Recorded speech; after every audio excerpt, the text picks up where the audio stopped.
بسم الله الرحمن الرحيم. تستمعون إلى كتاب الوسيلة الأدبية إلى العلوم العربية، تأليف حسين المرصفي، مصادر النقد العربي الحديث، تمهيد وتعريف، بقلم الدكتور عبد العزيز الدسوقي. هذه سلسلة جديدة متخصصة تقدم مصادر نقدنا العربي الحديث لأساتذة الجامعات والمهتمين بالبحوث والدراسات النقدية، وتتمثل مصادر النقد العربي الحديث في بعض الكتب الهامة والدراسات المبكرة التي شكلت الذوق العربي الحديث وطورت المفهومات النقدية وشقت الطريق للأجيال. ثم هي تتمثل في بعض المجلات والدوريات الرائدة التي حملت لواء التجديد في مجال النقد والدراسة الأدبية، وبعض تلك الكتب لم يطبع إلا مرة واحدة أو مرتين، ثم أصبح الحصول عليه عسيرا إن لم يكن متعذرا، كالوسيلة الأدبية للشيخ حسين المرصفي، وقد طبعت منذ نحو 100 عام. وبعض هذه الكتب لم يطبع مطلقا وظل مخطوطا حتى الآن، مثل كتاب تاريخ آداب اللغة العربية لرائد من أهم رواد التجديد في النقد والدراسة الأدبية، هو حسن توفيق العدل. أما أهم المجلات والدوريات التي تعد بحق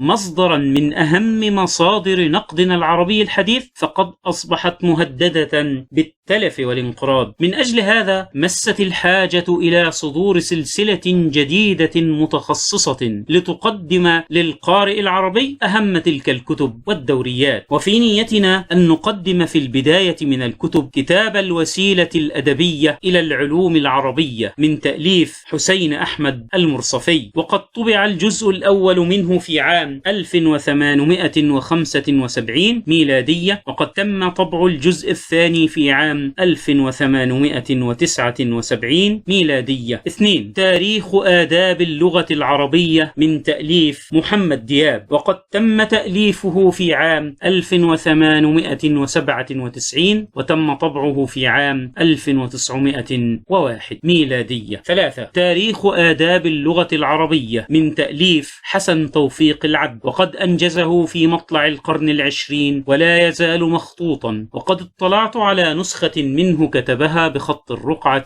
محمد فخر الدين، وعليها تاريخ 1322 هجريا الموافق 1904 ميلاديا. 4. كتاب المواهب الفتحية من تأليف حمزة فتح الله، وسنقدم من المجلات والدوريات ما تمس الحاجة إليه دون نظر إلى الترتيب التاريخي. وقد أعددنا للنشر: 1. مجلة روضة المدارس باعتبارها أول مجلة أدبية في تاريخنا العربي الحديث. 2. مجلة أبولو. 3. مجلة البيان لليازجي. 4. مجلة الضياء لليازجي. 5. مجلة الظهور لأنطوان الجميل. 6. مجلة البيان للبرقوقي. 7. مجلة الفجر لأحمد خيري سعيد. 8. مجلة مصباح الشر للمويلحي. وسنقدم بين يدي كل كتاب من هذه الكتب التي ننشرها أو كل مجلة من المجلات التي نصدرها دراسة وافية نعرف فيها بالكتاب أو المجلة ونبين أثرهما في نقدنا العربي الحديث وقيمتهما العلمية. ويسعدنا أن نقدم في الحلقة الأولى من هذه السلسلة كتاب الوسيلة الأدبية. نسأل الله العون والمدد، وهو حسبنا ونعم الوكيل. الدكتور عبد العزيز الدسوقي، القاهرة، في 8 يوليو 1980. المرصفي والوسيلة الأدبية، دراسة وتقديم. نقدم في الحلقة الأولى من سلسلة مصادر النقد العربي الحديث كتابا من أهم الكتب في مجال النقد والدراسة الأدبية، هو كتاب الوسيلة الأدبية إلى العلوم العربية لمؤلفه الباحث الرائد حسين أحمد المرصفي. والمؤلف ظاهرة باهرة من الظواهر العلمية والأدبية في مصر في القرن التاسع عشر، والكتاب نقطة تحول في مجال النقد والدراسة الأدبية في هذا القرن أيضا. أثر تأثيرا عميقا في الحياة الأدبية والفكرية، وشكل ذوق رواد النهضة الأدبية والفكرية في مصر. مصر. وعلينا قبل أن نلقي الضوء على كتاب الوسيلة أن نتوقف عند شخصية هذا العلامة الرائد الشيخ حسين بن أحمد المرصفي، ذلك النابغة المكفوف البصر الذي استطاع أن يتقن العربية ويتبحر في علومها، وأن يتعلم الفرنسية ويترجم عنها، وأن يرود مجالات متعددة في البحث والدرس. حياته ومصادر ثقافته. ويبدو أن العاهة كان لها تأثير على مزاج ذلك المفكر المرهف الحس المتواضع النفس، فانطوى على نفسه وعزف عن الشهرة وارتياد المجتمعات، وعكف على عمله وتأليف الكتب. ولهذا لف الظلام تفاصيل حياته وسيرته، فلا نعرف على وجه التحديد متى ولد، ولا نعرف كثيرا من الظروف التي أحاطت به، ولولا بضعة سطور كتبها عنه علي مبارك في الخطط التوفيقية لما اهتم به أحد من معاصريه، ولم يكتب عنه أحد بعد ذلك، حتى التفت إليه صديقنا الباحث الشاعر الأديب الأستاذ محمد عبد الغني حسن، فكتب عنه فصلا ممتازا في كتابه أعلام من الشرق والغرب الذي صدر في أواخر الأربعينات. ثم كتب عنه الأستاذ محمد عبد الجواد كتابا أصدرته دار المعارف في طبعة متواضعة عام 1952.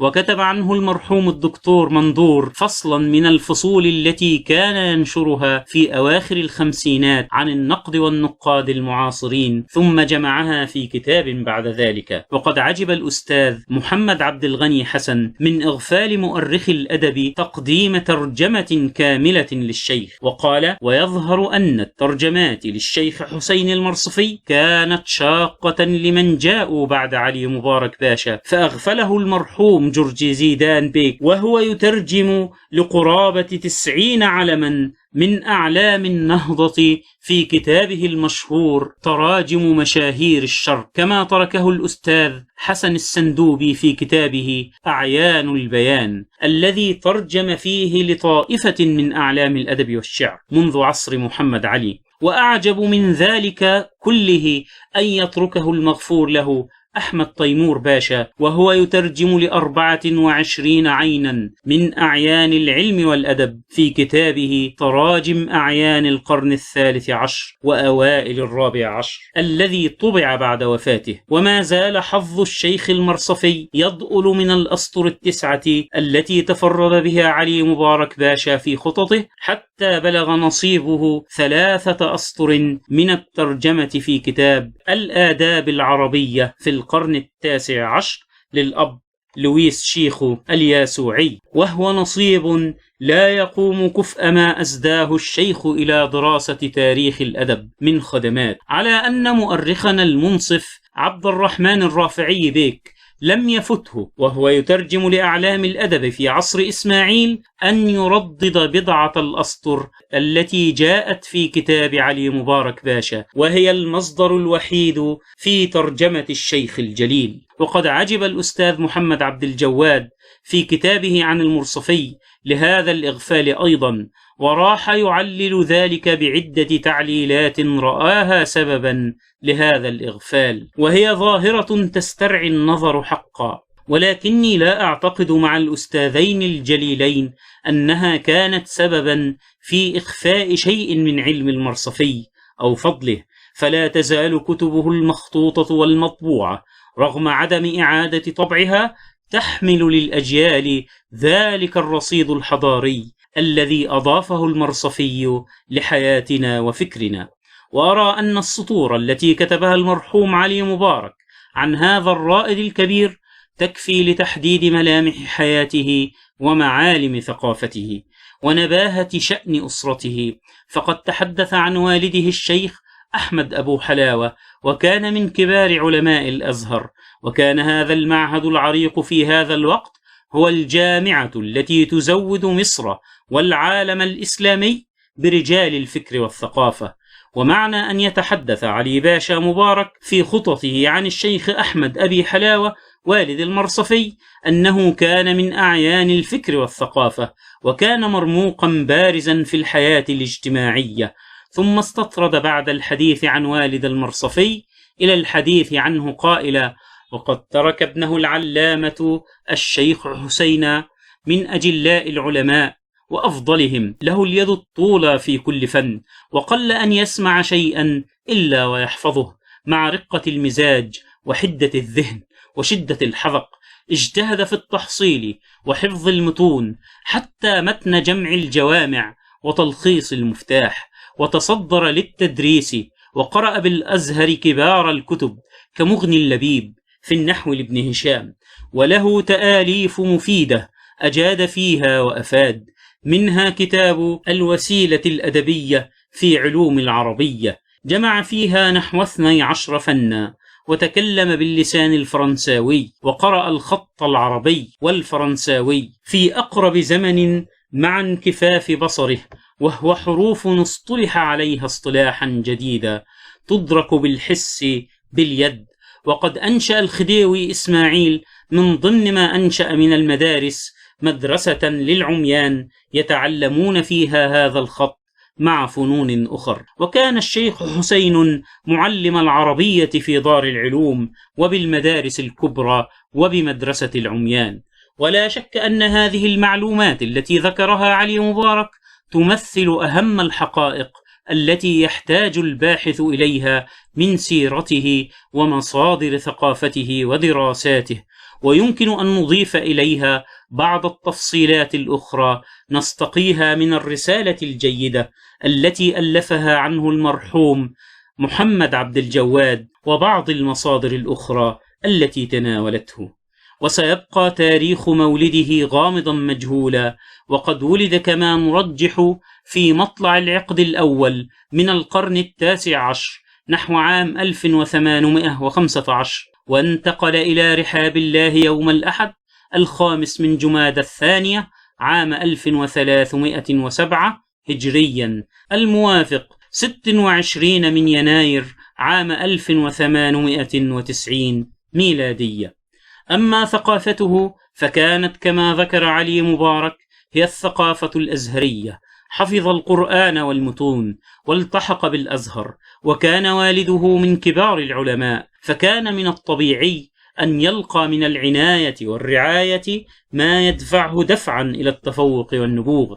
وكانت قدراته الذاتية ومواهبه الشخصية إلى جانب الظروف المواتية سببا في تحصيله لكثير من المعارف وتطلعه إلى البيئة الأزهرية وتعلم لغات أخرى غير العربية، فتعلم اللغة الفرنسية بطريقة الحروف البارزة المعروفة بطريقة. ويروون عن سبب تعلمه الفرنسية قصصا لا نميل إلى ترجيح شيء منها، فهذا الشيخ الطلعة المتفتح للعلم كان لا ينقصه الطموح ولا الموهبة، وكانت البيئة المحيطة به تدفعه دفعا إلى ذلك، فقد كان زوج شقيقته زين المرصفي يعرف اللغة الإنجليزية والفرنسية والتركية، فلا عجب أن يتعلم الفرنسية في أقرب وقت. وقد ترجم عن الفرنسية بعض حكايات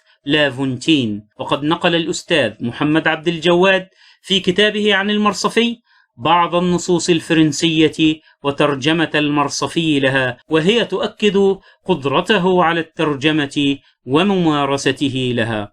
وقد مارس التدريس بالأزهر ومدرسة العميان، وعندما أنشأ علي باشا مبارك مدرسة دار العلوم في أغسطس عام 1872 ألحق بالمدرسة 32 طالبا من طلاب الأزهر، وكانت هيئة التدريس مكونة من 5 مدرسين، منهم 3 من علماء الأزهر، هم الشيخ حسين المرصفي مدرس عام، الشيخ أحمد شرف الدين المرصفي مدرس تفسير، والشيخ عبد الرحمن الجيزاوي مدرس فقه. وقد استمر يدرس في دار العلوم 18 عاما حتى انتقل إلى جوار الله. ويحدثنا الأستاذ محمد عبد الجواد أن المراد بالعلوم الأدبية التي كان يدرسها الشيخ حسين المرصفي من كتابه الوسيلة الأدبية ومن كتاب آخر في الإنشاء هي النحو والصرف والإملاء وحروف المعاني والعروض والقوافي والإنشاء وعلوم البلاغة وأدبيات اللغة والمنطق. هذه هي أهم معالم سيرة حياته وشخصيته، والتي لا أعتقد أن الباحث يحتاج إلى غيرها ليقف على أفكاره ومؤلفاته. مؤلفاته ومنهجه في التأليف. من أهم المؤلفات المعروفة للمرصفي 3 كتب هي: 1. الوسيلة الأدبية في مجلدين. 2. دليل المسترشد في فن الإنشاء في 3 مجلدات ولا يزال مخطوطا. 3. رسالة الكلم الثمان، وهو كتيب صغير في نحو 66 صفحة. ودليل المسترشد مجلدات 3 تتناول مجموعة من المعارف والعلوم، فإلى جانب حديثه عن الفكر وتقوية العقل واللغة يتكلم عن الإنسان وجسمه وتركيبه ووظائفه، ويستطرد إلى الحديث عن فن الخطابة. وفي المجلد الثاني يتحدث عن الأغراض التي يحاول المنشئ حسن الصنعة في صياغة العبارة عنها، وإتقان الكتابة فيها باختيار العبارات الموافقة لأنواعها واللائقة بجزئياتها. وأفرد المجلد الثالث من دليل المسترشد للحديث عن طبقات الكتاب. وقد لاحظ الأستاذ محمد عبد الجواد أن المرصفي تناول في كتاب دليل المسترشد بعض موضوعات الوسيلة الأدبية بشيء من التفصيل أو الاختصار، كما في موضوع العقل وأصناف العقول، فقد ورد ذكره في المقصد الأول من الوسيلة، وجاء في المجلد الأول من الدليل، وكما في طبقات الشعراء والكتاب ونماذج من شعرهم وكتابتهم. ولعل هذا هو السبب في عدم الاهتمام بطبع هذا الكتاب. وكتاب رسالة الكلم الثمان كتاب يشبه الكتابة في العلوم السياسية، وقد وجهها للجيل الجديد، وتم طبعها في أكتوبر 1881، وكانت البلاد تغلي بالثورة وتموج بطيارات الإصلاح، وما لبثت أن اندلعت بعد ذلك الثورة العرابية. هذا هو الإطار العام الذي يمكن أن نفهم على ضوئه هذه الرسالة، التي يتحدث فيها عن الأمة والوطن والحكومة والعدل والظلم والسياسة والحرية والتربية. وأتمنى أن يدرس طالب من كلية الاقتصاد والعلوم السياسية هذه الرسالة ليقف على هذا الجانب الرائد من مجالات الشيخ حسين المرصفي.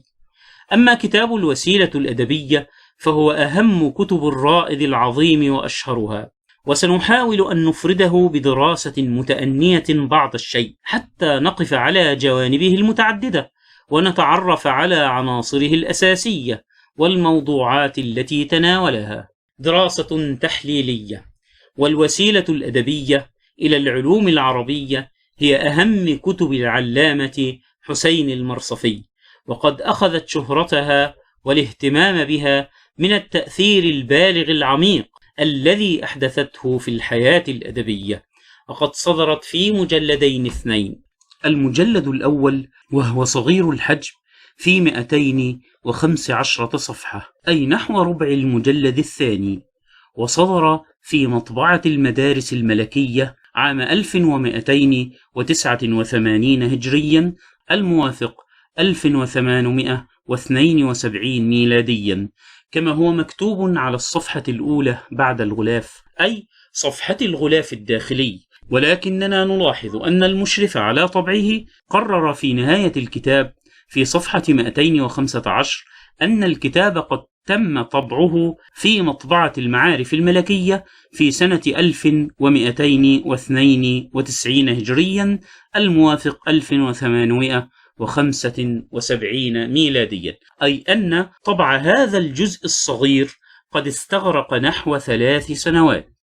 أما المجلد الثاني فهو الأهم والأكبر حجما والأعظم قيمة، ويبلغ حجمه 703 صفحات، وقد استغرق طبعه هو الآخر نحو 4 أعوام. فقد كتب على غلافه الأول أنه طبع بمطبعة المدارس الملكية سنة 1292 هجريا الموافق 1875 ميلاديا، وفي ختام صفحة 703 وهي آخر صفحة من الكتاب كتب المشرف على الطبع وأنه قد تم طبعه بمطبعة وادي النيل بباب الشعرية في عام 1296 هجريا الموافق 1879 ميلاديا. وهذه ظاهرة تسترعي التأمل، إذ كيف يستمر طبع مجلد صغير في 215 صفحة هذه الأعوام الثلاثة؟ وإذا ساغ أن يبقى المجلد الثاني وهو أكثر من 700 صفحة طوال هذه المدة، فإن اللافت للنظر أنه طبع في مطبعتين مختلفتين، كما يظهر من الاختلاف بين اسم المطبعة على صفحة الغلاف والصفحة الأخيرة. فقد كتب على الصفحة الأولى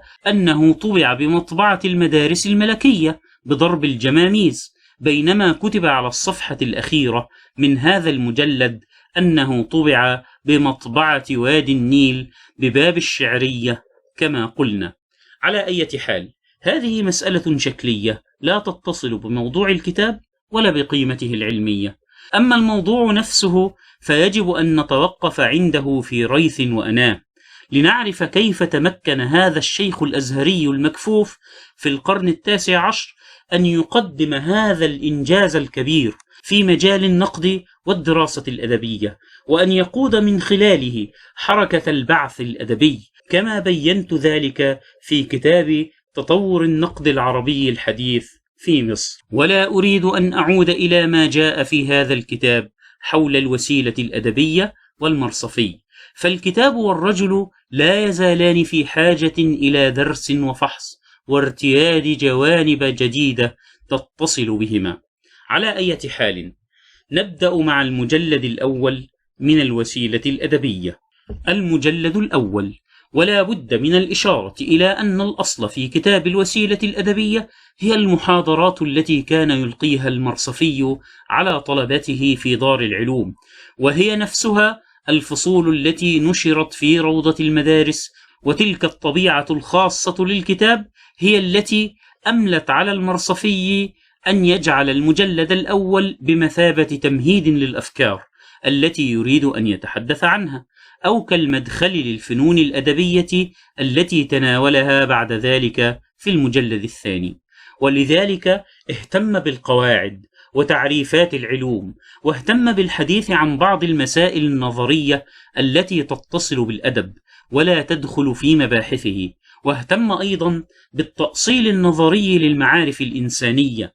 ففي بداية المجلد الأول يحدثنا حديثا نظريا عن العلم، وكيف أنه صفة واحدة لها تعلقات كثيرة، كل جملة منها متناسبة بوحدة موضوع وغاية ورسم، ومن هنا تعددت العلوم المدونة وميزت بالأسماء، وهي قسمان: عقلية براهينها من جهة العقل، ونقلية دلائلها من جهة النقل. والقسم الأول نشأه وبعض تربيته قبل الإسلام، وقسمه أصحابه إلى 3 أقسام: الطبيعي والرياضي والإلهي، وجعلوا المنطق له مقدمة، إذ كان قانونا تورد عليه البراهين مادة وصورة.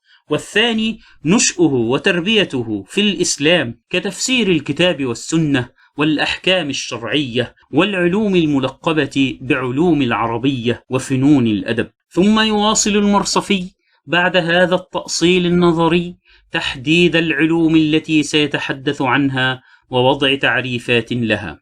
فاللغة عنده علم يبين صور الألفاظ وتعيينها للأشياء التي يفهمها العالم بوضعها له. والصرف علم يبين صيغ الألفاظ وكونها أصولا وزوائد متبادلة الحروف وكيفية النطق بها. والاشتقاق علم يبين جعل الألفاظ أصولا وتفريع بعض آخر عنها. والنحو علم يبين أحوال أواخر الكلمات عند تركيبها وتقديم بعض الكلمات عنده على بعض جوازا ووجوبا، وحذف بعض وذكر بعض وجوبا وجوازا. والمعاني علم يبين الأغراض المترتبة على إيراد التراكيب في صور مختلفة، وأن لكل صورة غرضا. والبيان علم يبين المجاز والكناية. والبديع علم يبين أحوالا تعرض لللفظ فتكسوه حسنا ورونقه. والعروض علم يبين الأوزان التي وزنت بها العرب شعرها كيفية وكمية. والقوافي علم يبين أحوالا تعرض لأواخر الأبيات، منها ما يكون لازما، ومنها ما يكون زينة، ومنها ما يكون عيبا. والإنشاء علم يبين كيفية تأليف الخطب ورسائل المخاطبات وما أشبه ذلك، ويسمى فن الكتابة والنثر، وصاحبه الكاتب والناثر. والنظم ويقال له القريد، وقرض الشعر، وهو علم يبين كيفية النظم في الأغراض المختلفة من حكم ووعظ ونسيب ومدح وعتب وتعطف وتأديب وغير ذلك. والكتابة ويقال لها فن الرسم والخط، وهو علم يبين رسم الحروف على هيئات مخصوصة حسب ما عليه الاصطلاح.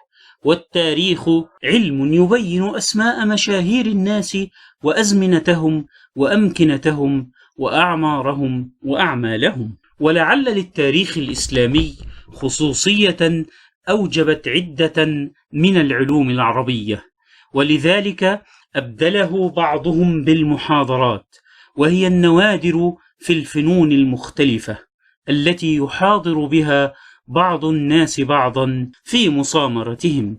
وقد نقلت هذه التعريفات وتلك المصطلحات بنص عبارة المرصفي لنتعرف على منهجه في تحديد العلوم ووضع تعريفاتها وضوابطها بهذا الوضوح، بعيدا عن التعقيدات والاستطرادات التي كانت شائعة في التأليف في تلك الحقبة من الزمان. وقد اهتم أيضا في بداية المجلد الأول بتحديد معنى كلمة الأدب، فهي تعني عنده أدب القول وأدب النفس، فكتب تمهيدا أكد فيه أن الأدب معرفة الأحوال التي يكون الإنسان المتخلق بها محبوبا عند أولي الألباب الذين هم أمناء الله على أهل أرضه من القول في موضعه المناسب له، فإن لكل قول موضعا يخصه بحيث يكون وضع غيره فيه خروجا عن الأدب. وواضح أن المرصفي يقصد بظاهر هذا القول تعريف الأخلاق وأدب النفس، وإن كان من الممكن أن ينطبق هذا القول أيضا على التجربة الأدبية بمعناها الاصطلاحي الخاص، فهذا المعيار الذي وضعه للأخلاق يمكن أن يشمل الأدب، على أن المرصفي لم يترك هذا الأمر للاجتهاد الخاص، فذكر بعض التفصيلات حول هذا المعيار، وذكر من بين هذه التفصيلات الشعر، وبين أثره في النفوس وقدرته على التأثير البالغ إذا وضع الكلام في موضعه المناسب، وروى أنه صناعة من الصناعات يجود بدقة معناه وملاحة لفظه وإحكام بنائه، ويردأ بخلاف ذلك، لكنه متغير الأمر والحال بتغيير العوائد تغييرا عظيما. على أن أهم ما بدأ به المرصفي المجلد الأول في مجال المعارف النظرية العامة حديثه عن العقل، فأفرد له المقصد الأول بعنوان في العقل وبيان أصناف المعقول، وفي هذا القسم تناول جوانب هامة من المنطق والفلسفة. والمقصد الثاني جعله لتعريف اللغة وبيان الداعي لوضع علوم العربية، وفي هذا المقصد حديث رائد عن فقه اللغة وفلسفة الوضع اللغوي، وتحدث في هذا المقصد عن حروف المعاني والاختصاص والاشتراك والحقيقة والمجاز والترادف والتباين والمطلق والمقيد. يبقى أن نشير إلى أن المرصفي تناول في المجلد الأول من الوسيلة علوما محددة تتصل اتصالا مباشرا باللغة ونظرية الأدب، فتحدث بالتفصيل عن علم الصرف بتقسيماته وتفريعاته واشتقاقاته وأبوابه، وتحدث عن علم النحو، وأنهى المجلد الأول بخاتمة تحدث فيها عن أحسن الطرق لتحصيل علوم العربية واختلافه بحسب العصور. وفي هذه الخاتمة تتجلى ثقافة المرصفي الغزيرة ومواهبه وتفتحه على الجديد، وإحساسه بأن الحياة دائمة التجدد في كل شيء. ويحدثنا أن الناس إذا اقتصروا على معرفة القواعد دون استعمال ونظروا إلى الآلات نظر المقاصد واقفين عند ذلك الحد، فصارت علومهم بمنزلة حبوب تخزن في أماكن صالحة لذلك أو غير صالحة، حتى تصير ترابا وينقلب بعضها حشرات وهوام بشعة. هؤلاء الناس يستحقون عند المرصفي اللوم والتعنيف والمقت من الله، وهو من أجل ذلك يرى أننا بحاجة إلى تطوير علومنا ومناهجنا وتجديدها لنواكب تطور العصور وتغير الأحوال. ويقدر أن الطريقة المثلى في مجال الأدب واللغة أن يبتدئ الطالب بتحصيل الفنون صافية نقية من الشبهات والاعتراضات، وإيراد العبارات المنقوضة تحفظا لها وعملا بها فيما يرد عليه أثناء ذلك من الكتب التي يتعلم بها والأشعار المضمنة فيها. فإذا أتقن ذلك واعتاد لسانه أن ينطق بالكلم العربية كما كانت العرب تنطق بها، انتقل إلى معرفة الفنون البلاغية التي يستفيد بها دقائق المعاني الإشارية الملحوظة وراء المعاني الأصلية، وليبلغ بذلك درجة إتقان الإنشاء حسب اقتضاء الأحوال، فارقا بين كل مقام وغيره. فخطبة المنبر غير خطبة عقد الصلح، وهما غير خطبة رفع المهادنة ونبذ العهد، وهي غير خطبة الأملاك. والعبارات عن صيغ العقود والشهادات والمشارطات غير عبارات التعزيات والتهنئات والبشارات، وهكذا. وطريق الوصول إلى ذلك معرفة الفنون البلاغية وكثرة القراءة في منشآت المتقدمين على اختلاف أنواعها بتعقل لسياقاتها ومسالكها ومبادئها وأوساطها وغاياتها، مع الصبر على ذلك والتأني في تعقله كما قيل. ونحن نلاحظ أن المرصفي قد طبق هذه الفكرة على نفسه خير تطبيق، فلا شك أنه قد قرأ كل ما يتصل بموضوعه الذي ألف فيه الوسيلة الأدبية. ثم قدم في المجلد الأول هذه الوجبة الواضحة التي اعتبرها بمثابة المدخل النظري والعلمي إلى موضوعه الأساسي، وهو الدرس الأدبي. وبهذا الاعتبار يمكن أن نعلل صغر حجم هذا المجلد، فقد اقتصر على نشر المقدمات العلمية الواضحة التي رآها لازمة لقارئه الذي وجه إليه المجلد الثاني من الوسيلة الأدبية. المجلد الثاني، فإذا انتقلنا إلى المجلد الثاني وجدنا صورة مشرقة للجهد العلمي المتأني الصابر والتذوق الجمالي النافذ وانتهاج منهج يتلائم مع التأليف في علوم البلاغة والأدب والنقد الأدبي. ومع أن المرصفي قد تحدث في هذا المجلد الكبير الذي تجاوز 700 صفحة عن علوم البلاغة الثلاثة، المعاني والبيان والبديع، ونثر بين صفحاته المتعددة نظرات ذكية عميقة في النقد الأدبي بنوعيه النظري والتطبيقي، فإنه حول هذا المجلد إلى سياحة عميقة هدفها مواجهة النص الأدبي وتذوقه. وبذلك أسهم في تغيير الذوق والحساسية الفنية، وكون مدرسة أدبية كان لها الفضل في بعث النقد العربي الحديث، بل لقد ألهم الرواد في مجال الإبداع الفني.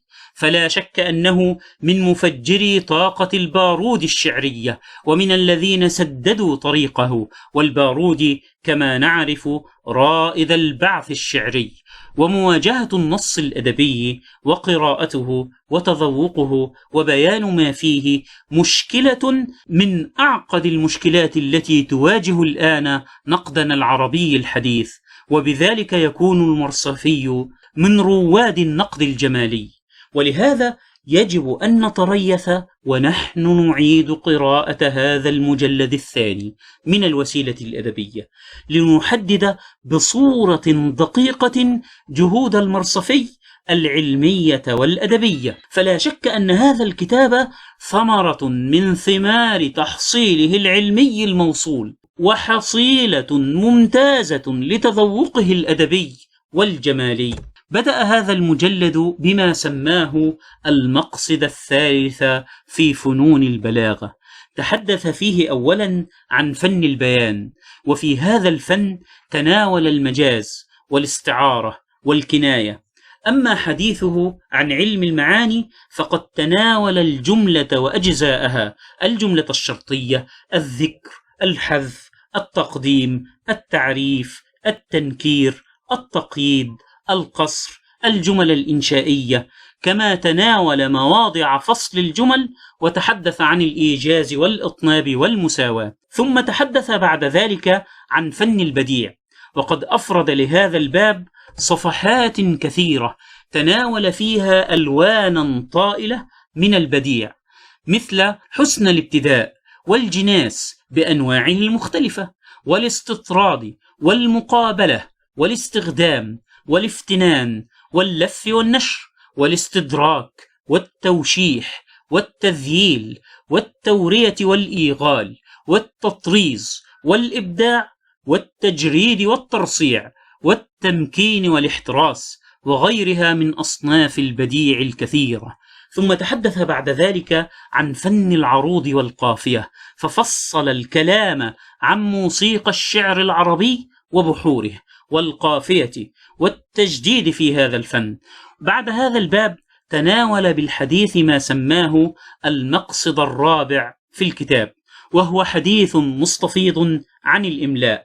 ثم بدأ من صفحة 201 يتحدث عما سماه كتابة الإنشاء أو صناعة الترسل، وقسم هذا الباب إلى أنواع، سمى كل نوع منها جهة.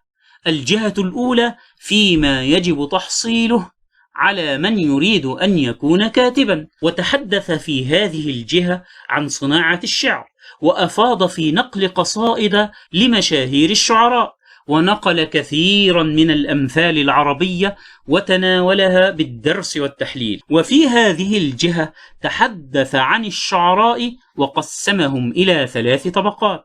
وفي الجهة الثانية جعل لها هذا العنوان: في أمور كلية، تحدث فيها عن حسن الافتتاح ومواقع الألفاظ الدائرة في الكتب إلى غير ذلك من الحديث النظري العام. وفي الجهة الثالثة التي سماها في أمثلة تعين على تربية الذهن، حشد مجموعة كبيرة من النصوص النثرية وتناولها بالتحليل والعرض. وفي هذه الفصول التي سماها المرصفي جهات برزت موهبته الفنية وقدرته على تذوق النصوص الأدبية وتفسيرها وإلقاء الأضواء عليها وتحليل قيمها الفنية والجمالية، كما تجلت مقدرته الذهنية واستيعابه وطريقته البارعة في التناول والعرض. وقد استرعى انتباهي وأنا أقرأ كتاب الوسيلة الأدبية ذلك الأسلوب العلمي الذي كان يستخدمه المرصفي في كل أجزاء الكتاب، وقدرته على الفحص والتحقيق والتدقيق والتأمل العميق، وبذلك سهل علينا أن نميز بين آرائه وبين آراء من يستشهد بأشعارهم وأقوالهم. ثم كان حريصا على نسبة النقول التي ينقلها في كتابه إلى أصحابها، وهذه مسألة علمية لم تكن معروفة في دنيا التأليف حين ذاك. وفي مطلع كل باب من الأبواب التي يتحدث عنها كان يستحضر في ذهنه تاريخ العلم الذي يتناوله وتطوره وأهم علاماته، كما كان يبدأ ببضعة سطور تكون بمثابة التأريخ للفن الذي يدور حوله الحديث. ففي بداية حديثه عن المقصد الثالث في فنون البلاغة تناول في إيجاز وقصد نشأة البلاغة وتطورها، فقال: وأول من تنبه لاستخراج هذه الفنون واتخاذها معيارا لصناعة الكلام حسب ما تقتضيه الشاعران الشهيران مسلم بن الوليد وأبو تمام حبيب بن أوس الطائي، ولكن لم يدوناها، وإنما كانا يتحدثان بها ويسميانها البديع. ثم أخذ يتابع تطور هذا العلم حتى وصل إلى عبد القاهر، وقد تنبه في تلك المقدمة التاريخية إلى دور المتكلمين وفلاسفة الإسلام في تغيير الحساسية الجمالية وتطوير البيان العربي والبلاغة العربية، فقال: ولما اتسعت دائرة القول في العلوم الفلسفية بين المسلمين حتى أفضى بهم التكلم في تخليص العقائد الإسلامية وإزاحة الشبهة عنها إلى كشف حقيقة النبوة وبيان جهة إعجاز القرآن، رأى الناس نفع هذه الفنون في معرفة إعجاز القرآن الذي هو برهان الدين الحق، فصار من العلوم الدينية، وأكثروا فيها من التأليف، وأولهم الشيخ عبد القاهر. وبذلك تنبه إلى الفكرة التي ندعو إليها الآن ونتابع الكتابة فيها، وهي أن القرآن هو الذي غير الحساسية الجمالية والذوق العربي وطور أسلوب التناول الفني والعلمي. تنبه إلى ذلك ولكن بطريقة أخرى. وعلى أي حال ففي الوسيلة الأدبية مجموعة من الآراء والأفكار القائدة التي كان لها أعمق الأثر، وبها قضايا ربما كانت تثار لأول مرة في العصر الحديث. ومن أمثال هذه القضايا الحديث عن اللهجات العامية بطريقة موضوعية، ودراسة علوم جديدة مثل فقه اللغة، ومناقشة نصوص لشعراء وكتاب معاصرين بطريقة تحليل النصوص وتذوقها، وتحليل الأدب بصورة تقرب من التحليل النفسي. ولا شك أنه أول من أرسى قواعد المنهج التاريخي في الدرس الأدبي، ومن خلال هذا المنهج قسم الشعراء إلى 3 طبقات: 1 طبقة الجاهليين والإسلاميين من المهلهل إلى بشار بن برد. 2 طبقة المحدثين الذين كانوا يحرصون على موافقة العرب ويجتهدون في سلوك طرائقهم من أبي نواس إلى قبيل القاضي الفاضل. 3 طبقة الشعراء الذين غلب عليهم استعمال النكات والإفراط في مراعاة البديع، وهم من القاضي الفاضل إلى اليوم.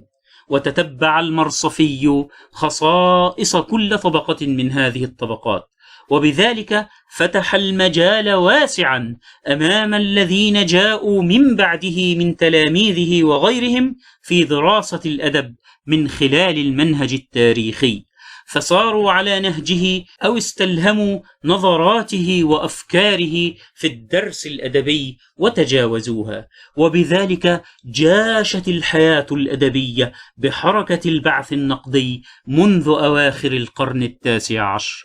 بهذه المزايا وغيرها استطاع المرصفي أن يؤثر تأثيرا عميقا في الحياة الفكرية والأدبية، وأن يقدم التلاميذ الذين حملوا رسالته وطوروها وقدموها للناس. خاتمة: المرصفي وتلاميذه. ولا بد أن نتساءل في خاتمة هذه الدراسة عن المرصفي والوسيلة الأدبية: كيف تسنى لهذا الشيخ المكفوف البصر أن يكون على هذا المستوى العلمي والحضاري؟ وكيف واصل تثقيف نفسه من خلال القراءة بالحروف البارزة؟ وكيف هضم كل هذه المعارف العربية ووقف على بعض الاتجاهات الأوروبية من خلال ما كان يترجم أو يعرفه من أصحاب البصر بتلك الاتجاهات الذين كان يزاملهم في المعاهد التي كان يعمل بها. الحق أنها ظاهرة من أهم الظواهر الثقافية التي أثرت في حياتنا منذ أواخر القرن 19، ولا أدري لماذا تجاهلنا هذه الظاهرة طوال هذه الأعوام، وكان يمكن أن نحولها إلى معجزة حضارية يتحدث عنها الناس في كل مكان، كما فعلنا مع الدكتور طه حسين يرحمه الله. ولا أدري كيف تجاهله تلاميذه الذين تخرجوا على يديه بالفعل وألهمهم ولم يعيدوا طبع كتبه المطبوعة أو يطبعوا كتبه التي لا تزال حتى اليوم مخطوطة، مع أن بعض هؤلاء التلاميذ تولى مناصب قيادية في مجالات الثقافة والتعليم، وكان يمكنه بسهولة نشر هذه الأعمال كاملة في طبعات محققة جميلة. والذين قرأوا الوسيلة الأدبية ثم أتيح لهم أن يطلعوا على الكتب التي ألفت في النحو والصرف والبلاغة والأدب وقررت على تلاميذ المدارس الابتدائية والثانوية طوال 50 عاما أو أكثر، يدركون بسهولة أثر الوسيلة الأدبية في هذه الكتب منهجا ومادة. ويمكن أن نتوقف على وجه التحديد عند أسماء بعينها تأثرت بالمرصفي وحذت حذوه في التأليف واستلهمت الوسيلة الأدبية، من أمثال محمد دياب ومحمد صالح وحفني ناصف ومصطفى طموم ومحمود عمر وسلطان محمد وأحمد الحملاوي وغيرهم. ولهذا نعتقد أننا نقوم بواجب تأخر القيام به عندما نقدم هذه الطبعة الجديدة من الوسيلة الأدبية، وما توفيقي إلا بالله، عليه توكلت وإليه أنيب. الدكتور عبد العزيز الدسوقي. وأتوقف في القراءة هنا، وأعدكم إن شاء الله بالاستكمال في الحلقة القادمة.